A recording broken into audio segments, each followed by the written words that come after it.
بسم اللہ الرحمن الرحیم۔ شروع اللہ کے نام سے جو بڑا مہربان نہایت رحم والا ہے۔ ما کان محمد ابا احد من رجالکم ولکن رسول اللہ وخاتم النبیین۔ قال النبی صلی اللہ علیہ وسلم انہ لسیکون فی امتی کذابون ثلاثون کلہم یزعم انہ نبی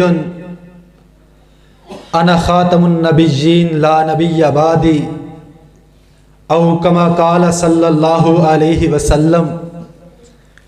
حمد و ثناء اللہ رب العزت کے لیے، اللہ مالک الملک کے لیے، جس اللہ نے زمین و آسمانوں کو بنایا، اور درود و سلام امام الانبیاء خطیب الانبیاء، امام اعظم قائد اعظم، اماموں کے امام خطیبوں کے خطیب، فاطمہ کے بابا عبداللہ کے لخت جگر، ابو بکر کے یار، اس ساری کائنات کے سردار جناب محمد الرسول اللہ صلی اللہ علیہ وسلم کے لیے، اور دعا صحابہ تابعین اور تبع تابعین اور محدثین کی ان تمام تر جماعتوں پر جنہوں نے کوششیں اور کاوشیں کی اور ختم نبوت کا تحفظ کیا۔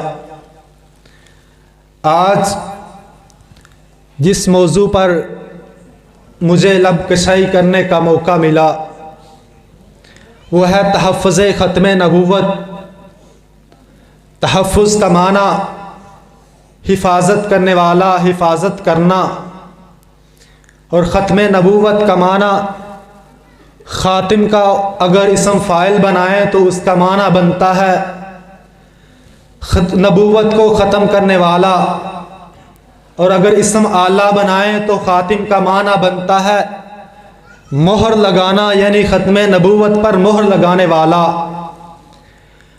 ختم نبوت کا دفاع، ختم نبوت کا تحفظ ہم سب کی ذمہ داری ہے۔ جس طرح اللہ رب العزت اپنی ذات کے اندر، اپنی صفات کے اندر وحدہ لا شریک ہے، اسی طرح محمد عربی صلی اللہ علیہ وسلم بھی اپنی ختم نبوت کے اندر لا شریک ہیں۔ جس طرح اللہ رب العزت کا کوئی شریک نہیں، اسی طرح محمد عربی صلی اللہ علیہ وسلم کے ساتھ کوئی شریک نہیں۔ ختم نبوت کا مسئلہ کسی اہل حدیث کا مسئلہ نہیں ہے، ختم نبوت کا مسئلہ کسی ایک فرد کا مسئلہ نہیں ہے، ختم نبوت کا مسئلہ کسی ایک گروہ کا مسئلہ نہیں ہے، ختم نبوت کا مسئلہ کسی ایک مسلک کا مسئلہ نہیں ہے، ختم نبوت کا مسئلہ وہابی کا مسئلہ نہیں ہے، ختم نبوت کا مسئلہ بریلوی کا مسئلہ نہیں ہے، ختم نبوت کا مسئلہ دیوبندی کا مسئلہ نہیں ہے، بلکہ جب ختم نبوت کی باری آتی ہے تو بریلوی اپنی بریلویت کو چھوڑ دیتا ہے، جب ختم نبوت کی باری آتی ہے دیوبندی اپنی دیوبندیت کو چھوڑ دیتا ہے، جب ختم نبوت کے دفاع کی باری آتی ہے وہابی اپنی وہابیت کو ایک طرف کر کے اکٹھے کھڑے ہو کر سیسا پلائی دیوار کی طرح قادیانیوں کے سامنے، ختم نبوت پر ڈاکہ ڈالنے والوں کے سامنے، ختم نبوت پر ڈاکہ زنی کرنے والوں کے سامنے کھڑے ہو جاتے ہیں۔ اگرچہ جاننے جاتی ہیں چلی جائیں، ہاتھ کڑیاں پہننی پڑتی ہیں پہننی پڑ جائیں، لیکن ختم نبوت کا دفاع کرنے کے لیے سبھی ایک جگہ اکٹھے ہو جاتے ہیں۔ کیوں نہ اکٹھے ہوں؟ کیونکہ ختم نبوت کا دفاع خود اللہ رب العزت نے کیا۔ اللہ رب العزت فرماتے ہیں ما کان محمد ابا احد من رجالکم ولکن رسول اللہ وخاتم النبیین۔ محمد صلی اللہ علیہ وسلم تم مردوں میں سے کسی کے باپ نہیں بلکہ وہ خاتم النبیین ہے، وہ نبوت کو ختم کرنے والے ہیں، وہ نبوت کو ختم کرنے والے ہیں، تم میں سے کسی کے باپ نہیں۔ اور ساتھ ہی فرما دیا الیوم اکملت لکم دینکم واتممت علیکم نعمتی ورضیت لکم الاسلام دینا۔ اللہ رب العزت نے آسمان سے 100 سے زیادہ آیتیں اتار کر ختم نبوت کا دفاع کیا۔ یہاں پر ہی بس نہیں بلکہ نبی علیہ السلام نے، محمد عربی صلی اللہ علیہ وسلم نے خود اپنی ختم نبوت کا دفاع کیا۔ آپ علیہ السلام فرماتے ہیں بنی اسرائیل کے اندر، غالباً صحیح البخاری کی روایت ہے، بنی اسرائیل کے اندر، بنی اسرائیل کی سیاست انبیاء کیا کرتے تھے۔ ایک نبی فوت ہو جاتا، اس دنیا کو چھوڑ کر چلا جاتا، دوسرا آ جاتا، اللہ رب العزت دوسرے کو نبوت کا تاج پہنا دیتے۔ وہ اس دنیا کو چھوڑ کر چلا جاتا، اللہ رب العزت تیسرے کو نبوت کا تاج پہنا دیتے، سلسلہ چلتا رہتا۔ اور جب محمد عربی صلی اللہ علیہ وسلم کی باری آئی، آپ علیہ السلام فرماتے ہیں انا خاتم النبیین، میرے بعد کوئی نبی ہے ہی نہیں۔ بنی اسرائیل کے اندر جب ایک نبی چلا جاتا، اس کا دوسرا جانشین آ جاتا۔ جب میری باری آئی تو لا نبی بعدی، میرے بعد کوئی نبی ہے ہی نہیں، مجھ پر نبوت کو ختم کر دیا گیا۔ وانا خاتم النبیین، میرے بعد کوئی نبی ہے ہی نہیں، نبوت کو ختم کر دیا۔ یہاں پر ہی بس نہیں، اللہ کے نبی صلی اللہ علیہ وسلم صحابہ کے اندر تشریف فرما ہے۔ آپ علیہ السلام نے فرمایا انبیاء کو بہت زیادہ فضیلتیں دی گئی۔ آدم علیہ السلام کو اللہ رب العزت نے نبوت کا تاج پہنایا، اس دنیا سے چلے گئے، بہت زیادہ فضیلتیں عطا فرمائی۔ دوسرے انبیاء آتے رہے، ابراہیم علیہ السلام آئے، اسماعیل علیہ السلام آئے، عیسیٰ علیہ السلام آئے، موسیٰ علیہ السلام آئے، انبیاء آتے رہے، اللہ تعالیٰ نبوت کا تاج پہناتا رہا، وہ اس دنیا کو چھوڑ کر جاتے رہے، کسی کو فضیلت یہ نہ ملی انا خاتم النبیین لا نبی بعد کی فضیلت کسی اور کے حصے میں نہ آئی۔ اللہ کے نبی صلی اللہ علیہ وسلم نے فرمایا اللہ تعالیٰ نے بعض فضیلتیں مجھے عطا فرمائی، ایسی فضیلتیں جو دوسرے انبیاء کو نہیں عطا فرمائی۔ جبکہ ہمارے بابا آدم علیہ السلام بھی تھے، جبکہ ہمارے بابا ابراہیم علیہ السلام بھی تھے، ان کو جو فضیلتیں عطا فرمائی وہ نبی علیہ السلام کو عطا کی، لیکن بعض فضیلتیں ایسی ہیں جو اللہ تعالیٰ نے نبی علیہ السلام کو عطا فرمائی، وہ دوسرے انبیاء کو عطا نہیں فرمائی۔ آپ علیہ السلام نے فرمایا مجھے جامع الکلمہ عطا کیے گئے، مجھے جامع ترین کلمات عطا کیے گئے، کسی دوسرے نبی کو یہ جامع کلمات عطا نہیں کیے گئے۔ آپ علیہ السلام فرماتے ہیں میری روب کے ساتھ مدد کی گئی، اور دوسری حدیث اس کی تائید فرما رہی ہے۔ آپ علیہ السلام نے فرمایا اللہ تعالیٰ نے میرے اندر رعب اور دبدبہ رکھا ہے، میں 1 مہینے کی مسافت پر ہوتا ہوں، دشمن تھر تھرا رہا ہوتا ہے، دشمن کام رہا ہوتا ہے، ڈر رہا ہوتا ہے کہ محمد عربی صلی اللہ علیہ وسلم کا لاؤ لشکر آ رہا ہے، لشکر جرار آ رہا ہے۔ اللہ تعالیٰ نے یہ فضیلت میرے حصے میں رکھی ہے، کسی دوسرے نبی کے حصے میں نہیں رکھی۔ آپ علیہ السلام فرماتے ہیں تیسری فضیلت فرمائی کہ اللہ تعالیٰ نے جو مجھے عطا فرمائی کسی دوسرے نبی کو نہیں دی۔ وہ کون سی فضیلت ہے؟ آپ علیہ السلام فرماتے ہیں کہ اس روح زمین کو میرے لیے مسجد بنا دیا گیا، یہ ساری کی ساری زمین پاک ہے، مٹی پاک ہے، جبکہ دوسرے انبیاء کو یہ فضیلت حاصل نہیں تھی۔ جب نماز کا ٹائم ہوتا تھا ان کو مسجد میں آنا پڑتا تھا، جو عبادت کے لیے جگہ مخصوص تھی وہاں آنا پڑتا تھا، لیکن امت محمدیہ کو یہ شرف حاصل ہے، یہ نبی علیہ السلام کی فضیلت ہے کہ جہاں بھی نماز کا ٹائم ہو جائے، مسجد قریب نہیں ہے، اللہ اکبر کی صدا بلند ہوتی ہے، وہیں اللہ اکبر کہہ کے نماز پڑھ لے۔ آپ علیہ السلام فرماتے ہیں ساری کی ساری زمین کو میرے لیے مسجد بنا دیا گیا، کسی اور کے حق میں یہ فضیلت نہیں آئی جو میں محمد صلی اللہ علیہ وسلم کے حق میں آئی۔ ایسے ہی آپ علیہ السلام فرماتے ہیں کہ چوتھی فضیلت جو آپ علیہ السلام نے فرمائی جو اللہ تعالیٰ نے مجھے عطا کی، آپ علیہ السلام فرماتے ہیں کہ اللہ تعالیٰ نے مجھے پوری دنیا کے لیے نبی اور رسول بنا کر بھیجا ہے۔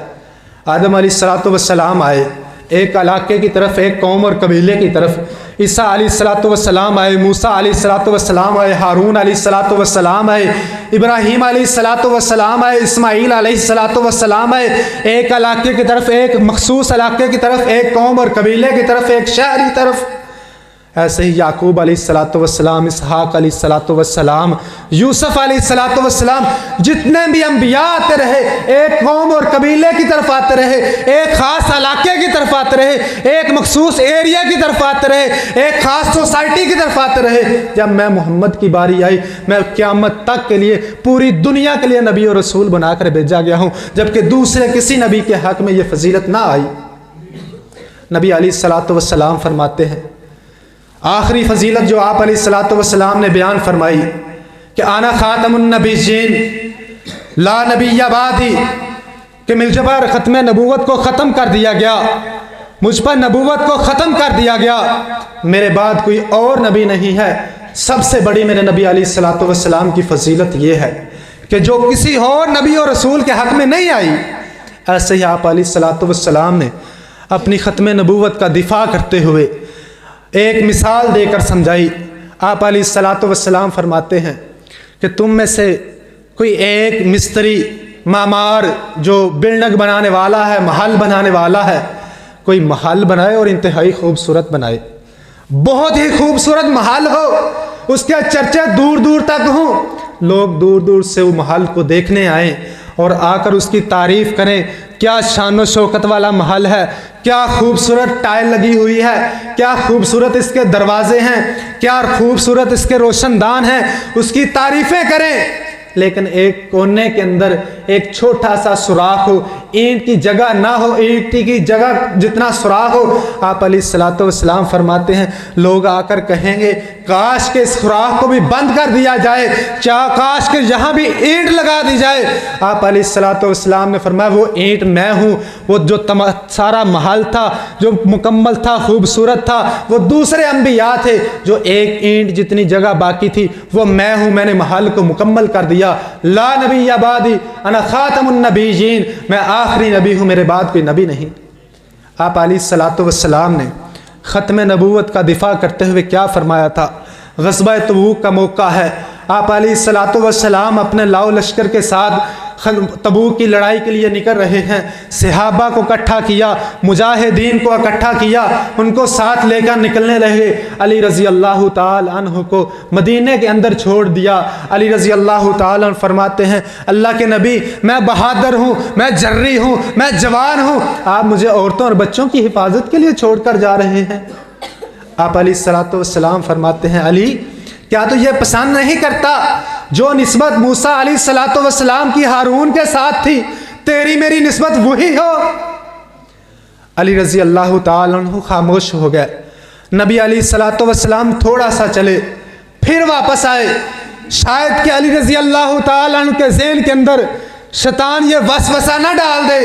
آپ علیہ السلام فرمانے لگے علی یہ یاد رکھنا موسیٰ علیہ السلام اور ہارون بھائی تھے، موسیٰ بھی نبی تھے، موسیٰ کی وجہ سے ہارون کو نبوت ملی، یہ یاد رکھنا موسیٰ اور ہارون بھائی تھے۔ میں نے آپ کو تشبیہ دی موسیٰ اور ہارون کی کہ آپ کے اور میرا وہ تعلق ہے جو موسیٰ اور ہارون کا تھا، لیکن موسیٰ اور ہارون نبی تھے، یہ یاد رکھنا انا خاتم النبیین لا نبی بعدی، علی میرے بعد نبی نہیں ہے، میں آخری نبی ہوں۔ کہ شاید کہ تیرے ذہن کے اندر شیطان یہ وسوسہ ڈالے کہ جیسے موسیٰ علیہ السلام کے ساتھ ہارون علیہ السلام نبی تھے، کہ محمد عربی صلی اللہ علیہ وسلم کے ساتھ علی رضی اللہ تعالیٰ نبی ہوں۔ آپ علیہ السلام نے ختم نبوت کا دفاع کرتے ہوئے علی کو یہاں تک کہہ دیا اگر نبی علیہ السلام کے بعد کوئی نبی آنا ہوتا تو وہ عمر رضی اللہ تعالیٰ عنہ ہوتے، کیونکہ نبی علیہ السلام نے فرمایا تھا اگر میرے بعد کوئی نبی ہوتا تو وہ عمر ہوتا۔ آج ہمیں یہ سوچنا چاہیے اور نبوت پر ڈاکہ ڈالنے والوں کو یہ سوچنا چاہیے کہ اگر عمر رضی اللہ تعالیٰ نبی نہیں ہیں تو کوئی بھی نبی نہیں ہو سکتا، کیونکہ نبی علیہ السلام نے فرمایا تھا لا نبی بعدی، میرے بعد کوئی نبی نہیں ہے، اگر میرے بعد کوئی نبی ہوتا تو وہ عمر ہوتا، اگر عمر نبی نہیں ہے تو کوئی بھی نہیں ہے۔ ختم نبوت کا دفاع